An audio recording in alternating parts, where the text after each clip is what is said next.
Espace Méditerranée, présenté par Magali Barthès.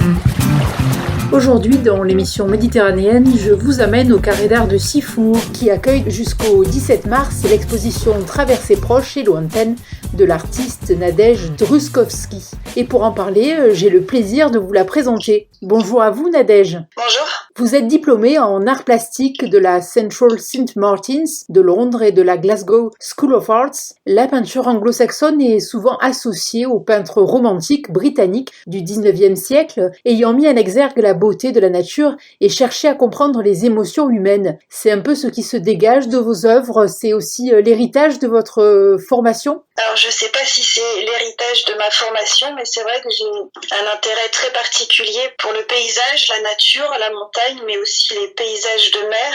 Et c'est vrai que le paysage est très souvent associé à un aspect romantique, mais probablement parce que on se projette soi-même dans le paysage et on y transpose ses émotions, d'où le côté un petit peu romantique. Mais c'est vrai que sûrement mes études à la fois en Angleterre et puis après en Écosse, en fait, ont contribué à ça. Et vous faites partie de ces artistes complets. Alors on vous connaît spécialiste des paysages nordiques, mais vos œuvres ont aussi une connotation méditerranéenne. La Méditerranée est donc aussi sans doute une source d'inspiration ? Oui, alors c'est vrai que dans l'exposition qui est proposée à la Maison du Patrimoine à Sifour, j'ai pris l'opportunité en fait de cette maison qui est sur 2 étages et qui propose 3 salles différentes pour proposer un petit peu des ambiances différentes qui sont représentatives de mon travail. Donc on va retrouver en bas une salle qui est plus dédiée sur les paysages de forêt avec un travail sur les arbres notamment. Et puis à l'étage 2 salles, une qui sera un petit peu plus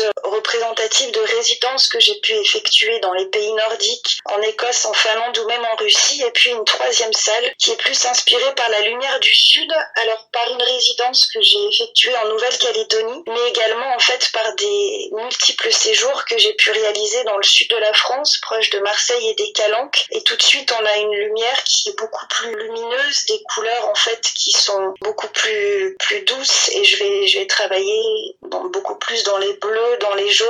Et c'est vrai que les ambiances sont différentes. Et l'on comprend que les Calanques vous inspirent. L'affiche de l'exposition est un bord de plage et l'œil est tout de suite attiré par cette barque échouée au pied d'un palmier. Sans doute laissez-vous le visiteur choisir le lieu où il veut se trouver ? Oui, j'aime bien en fait créer des atmosphères qui sont à mi-chemin entre la réalité et la fiction, puisque j'ai une peinture qui est une peinture figurative, donc on va vraiment retrouver des éléments de paysage, on retrouve ce bateau échoué sur la plage, et finalement en fait les inspirations, ce qui va guider en fait la création d'un premier tableau, va se mêler à plusieurs souvenirs qui eux-mêmes vont se superposer. Je fais pas de la peinture à partir d'une retranscription d'un paysage en face de moi ou simplement une retranscription de photos, mais ce sont vraiment des superpositions d'impressions qui vont donner le tableau final. Donc là, c'est des choses qui sont inspirées effectivement de la mer, de l'eau, et il y a vraiment ce côté finalement un petit peu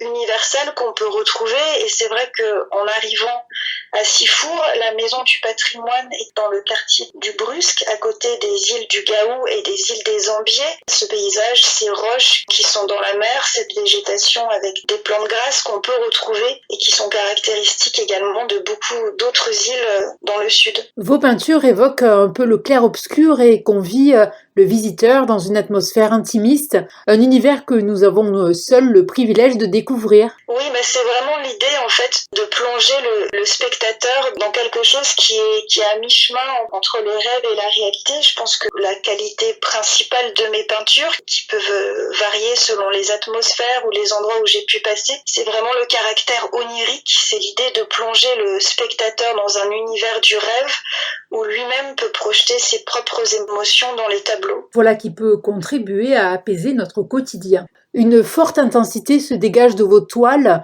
La palette de couleurs utilisée joue-t-elle aussi beaucoup dans l'intensité du message que vous souhaitez faire passer ? Oui, bien sûr, la palette de couleurs est quelque chose qui est très important, et notamment dans les peintures de la première salle qui accueille le visiteur. En bas, j'utilise le noir et blanc, qui a une grande sobriété, mais il y a également tout un ensemble de peintures de forêt qui sont dans un bleu clair, en fait, qui rappelle le bleu des cyanotypes. Le cyanotype, c'est un processus procédé de photographie assez ancien, mais c'est un bleu qui donne une idée de la froideur qu'on peut avoir dans les forêts, notamment c'était l'idée de transmettre cette froideur qu'on peut avoir très tôt le matin quand on est dans la forêt où tout est un petit peu gelé. Et puis à l'inverse, en fait, dans les salles de l'étage, je vais utiliser des palettes de couleurs avec des couleurs beaucoup plus douces, avec du jaune clair, du rose, pour rappeler des couleurs un petit peu plus du sud de la Méditerranée, des choses que j'ai pu trouver notamment aussi en Nouvelle-Calédonie. Au moment du coucher de soleil, tout devient rose pendant quelques secondes, quelques minutes. Ou à l'inverse, dans les pays nordiques, j'utilise une palette beaucoup plus sombre, notamment avec le bleu de Penne, qui tire un bleu qui tire sur le gris et qui permet d'avoir des atmosphères beaucoup plus sombres. Les décors de vos toiles dégagent des atmosphères donc paisibles, mais aussi mystérieuses. Oui, alors ça, je m'attache beaucoup en fait à créer cet effet de mystère pour amener une part de rêve, pour que le spectateur dans la peinture en fait puisse créer sa propre narration en quelque sorte, ou parfois je donne des clés dans les titres de mes peintures, mais c'est vrai que c'est des peintures que je veux ouvertes en fait, où chacun peut projeter en quelque sorte sa propre histoire. Donc souvent, je vais mêler des éléments d'architecture, donc on voit jamais de personnages humains, mais on va avoir des traces d'architecture, soit par des maisons, soit par des ponts, soit par des lampadaires qui vont venir en contraste. Donc c'est des éléments que souvent j'épure au maximum, où je simplifie les formes et qui vont venir en contraste avec un paysage de feuillage, de forêt, qui lui au contraire va être beaucoup plus travaillé, avec un feuillage assez effervescent ou exubérant, et c'est ce contraste qui m'intéresse. Susciter l'imagination du visiteur, c'est toute la magie des artistes. Pourriez-vous évoquer quelques-unes des autres œuvres de votre exposition ? Oui, bien sûr. Alors, une des raisons pour laquelle je souhaitais exposer à la Maison du patrimoine de Sifour, c'est que c'est un endroit qui est assez vaste, avec plusieurs salles qui me permettent d'exposer des grands formats. Il y a des grandes toiles qui font jusqu'à 2 mètres par 1 mètre, et notamment des toiles en fait dans la salle qui est inspirée plus par mes résidences que j'ai pu effectuer dans les pays nordiques, et je pense notamment à une peinture que j'ai effectuée en Russie lorsque j'étais en résidence à Kronstadt, qui est inspirée par un pont, et où il y a tout un travail autour de ce pont pour le plonger justement dans un univers du rêve, et qui est entouré de forêts. Et c'est une des particularités de mes toiles qu'on retrouve, mais à travers toutes les salles d'ailleurs, où parfois les couleurs peuvent être assez différentes, mais la technique reste la même, et j'ai cette particularité de travailler avec des éléments organiques que je ramasse dans la forêt. Ça peut être des branches de pin par exemple, ça peut être de la mousse, ça peut être des feuilles, et je vais travailler à partir de bacs de peinture. Je dilue l'eau et je vais venir tremper ces différents éléments de branchage ou éléments ramassés lors de mes promenades, et je vais en relever les empreintes, ou au contraire en frapper plus violemment la toile, et ce qui va leur donner ce caractère, voilà, cette énergie qu'on retrouve notamment dans les feuillages, et qui va venir en contraste avec les traces d'architecture humaine. Donc on retrouve par exemple ce pont en Russie, mais dans la même salle on retrouve des choses qui vont rappeler davantage par exemple l'architecture des jardins à la française, où là j'avais fait tout un projet pour l'Alliance française de Glasgow, à un moment donné où il y avait une exposition en lien avec Proust par exemple. S'inspirer à la fois du vivant et de ce qui a été façonné par la main de l'homme, voilà une belle association.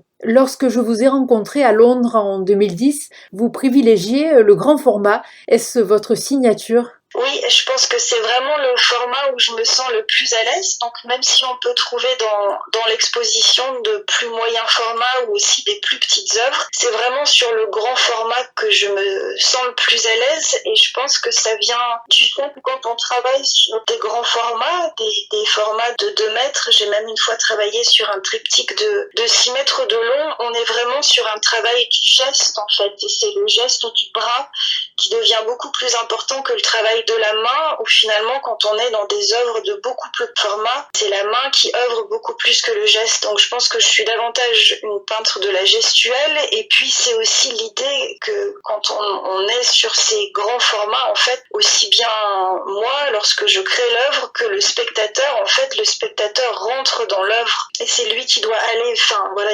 c'est l'œuvre qui attire le spectateur, alors qu'il y a moins une démarche sur une petite œuvre de s'approcher de l'œuvre. Donc c'est vraiment une manière d'approcher l'œuvre et même au niveau de la création qui est différente. Vous explorez les notions de temps, de mémoire et d'absence, et pour cela vous utilisez également la gravure et la vidéo. En proposez-vous dans l'exposition ? Oui, c'est vrai que ce sont des thématiques qui m'intéressent particulièrement et je m'intéresse beaucoup à la notion de temps par son élasticité et par la manière dont on se rappelle du temps dans la mémoire, où parfois des éléments qui ont été très rapides vont prendre une importance très grande dans la mémoire, et travailler sur ces notions-là à travers la gravure qui par définition est un média du temps long. C'est quelque chose qui m'intéresse, mais également par le film, et on retrouve notamment dans l'exposition, alors on retrouve pas de gravure, mais on retrouve un film sur lequel j'ai travaillé lorsque j'étais en résidence en Chartreuse, un film qui s'appelle Un désert au cœur du monde et qui part sur les traces laissées par les moines chartreux autour du monastère de la Grande Chartreuse. C'était l'idée de raconter l'histoire de cet ordre qui est un ordre millénaire à travers les traces laissées par le paysage. Donc on est là pleinement dans l'idée du temps, le temps long, le temps cyclique, l'idée de la mémoire qui est la mémoire collective, la mémoire portée par la terre. Et c'était l'idée d'utiliser la caméra comme un narrateur invisible qui sillonne ce territoire de Chartreuse et emmène le spectateur sur les traces laissées dans la nature. Et ce film a d'abord fait l'objet d'un livre. Oui, alors c'était un projet en fait à double tiroir, puisque c'est un film de 30 minutes qui a également fait l'objet, c'est un film qu'on avait tourné avec un réflexe numérique il y a, je crois, 7 ou 8 ans maintenant, et on a également tout photographié, donc il y a un livre de photos, je crois qui recense plus de 120 photos en noir et blanc et en couleur, avec un texte en version bilingue, parce que j'ai travaillé sur ce film et ce livre, à l'époque j'habitais encore à Glasgow en Écosse, et l'équipe de réalisation était une équipe écossaise, donc tout a été fait à la fois en français et en anglais, et donc on retrouve le film à l'entrée de l'exposition de Sifour qui est proposée sur une grande télé en boucle aux spectateurs. La nature vous inspire et d'ailleurs chez vous la main de l'homme est à peine perceptible, que cela soit à travers vos toiles mais aussi donc dans le film dont vous parliez. Faut-il y voir l'engagement d'une artiste pour le climat ? Alors je sais pas si c'est un engagement pour le climat, mais en tout cas j'ai un profond respect pour la nature, j'ai un profond respect pour les forêts, les montagnes. Ce sont vraiment des choses qui m'inspirent et qui marquent mon travail. Donc oui, c'est des choses en fait auxquelles je suis très consciente, auxquelles je fais attention. J'ai une petite fille et je l'éduque aussi dans cette manière-là. C'est aussi un choix des endroits de résidence où j'ai pu y passer, puisque c'est des endroits en fait où il y a une grande part qui est laissée à la nature, et je pense que c'est des choses qu'on a pu vivre tous profondément, notamment lors de la période du Covid, où on voit bien qu'on a besoin de revenir à nos fondamentaux, à des choses essentielles, et la nature en fait est pour moi quelque chose d'essentiel, et c'est de par ces longues marches en forêt, en montagne, que je peux me laisser imprégner par toutes ces sensations qui vont venir baigner en fait ensuite dans mes peintures. Et ce respect pour la nature se ressent très bien à travers vos œuvres. Pour vous, les souvenirs ne sont que des reconstructions. Est-ce à dire que c'est ainsi que vos toiles prennent vie à partir de vos souvenirs ? Oui, je travaille énormément à partir de mes souvenirs. Je prends beaucoup de photos, je fais parfois des petits croquis, mais en fait c'est cette superposition de souvenirs qui vont venir à la base de la création d'une toile, et c'est aussi pourquoi j'utilise souvent des couleurs qui sont un petit peu irréelles. Et je pense notamment dans la salle à l'étage de la Maison du Patrimoine, où il y a des peintures qui sont en lien avec ma résidence en Nouvelle-Calédonie, où j'avais passé 2 mois, ou différents séjours que j'ai pu effectuer dans le sud de la France. C'est ces couleurs un petit peu irréelles, puisque finalement, quand on se projette dans nos souvenirs, en fait, on a cette part on a l'impression que c'est notre réalité, mais notre réalité est transformée par les souvenirs. Et parfois, on peut le voir quand on échange avec d'autres personnes, on n'a pas forcément vécu un événement de la même manière. Et c'est ça qui m'intéresse vraiment, en fait, le fait que ces souvenirs-là, en fait, se mélangent, deviennent quelque chose qui devient comme une part de rêve. Et je me dis que c'est cette part de rêve, en fait, qui peut aussi faire appel à la part de rêve du spectateur qui vient voir l'exposition. Vous avez exposé en France, en Allemagne ou encore en Islande. Les perceptions des visiteurs sont, j'imagine, bien différentes selon les cultures. Oui, c'est vrai que les perceptions sont un petit peu différentes selon les différentes cultures et les différents pays dans lesquels on peut un petit peu exposer. J'ai fait des expositions dans des lieux traditionnels, dans des galeries ou des musées, notamment une exposition à Hambourg, dans une galerie, ou au contraire dans des endroits beaucoup plus reculés, comme une exposition dans un lieu de résidence dans un tout petit village de pêcheurs dans le nord de l'Islande, où là les visiteurs n'étaient pas forcément des gens qui étaient familiers avec le monde de l'art, et la découverte en fait de peinture suscitait un dialogue qui est parfois très intéressant, notamment parce que voilà, c'est des réactions qui viennent de leur intérieur, de leur vécu immédiat par rapport à des plus grandes villes où j'ai pu exposer, où là il y a un accès à l'art qui est beaucoup plus facile avec des gens qui sont habitués à voir de l'art en galerie. Donc c'est ça qui est aussi intéressant d'exposer dans différents lieux et différents endroits. Ma dernière question n'a aucun rapport avec l'exposition. Vous avez écrit un autre livre sur les lieux méconnus de Lyon, votre ville natale. Y en aura-t-il un sur la région méditerranéenne ? Alors, je dirais pas non. Si un jour je viens m'y installer, pourquoi pas. Pour l'instant, je suis lyonnaise, donc c'est pas quelque chose qui est à l'ordre du jour, mais je suis une grande voyageuse. J'ai vécu dans pas mal de pays et pas mal de villes différentes. Donc si un jour j'ai l'opportunité ou l'occasion de venir dans le sud, je m'intéresse toujours beaucoup à l'histoire des lieux où je vis. Donc pourquoi pas, je laisse la porte ouverte. Eh bien, c'est ce que l'on espère. Merci beaucoup Nadège Druskowski de nous avoir fait découvrir cette exposition. Il ne vous reste plus donc qu'à la visiter. Je précise donc que votre exposition Traversées proches et lointaines est accessible en entrée libre à la Maison du patrimoine de Sifour du mardi au samedi de 9h à midi et de 14h à 18h et le dimanche de 14h à 18h. Et pour plus d'informations sur Nadège Druskowski, n'hésitez pas à consulter sa page Instagram Jart et aussi le site du Carré d'Art de Sifour. Merci beaucoup Nadège Druskowski, c'était un plaisir de vous interviewer. Merci à vous. Merci, au revoir. Au revoir. Espace Méditerranée, présenté par Magali Barthès.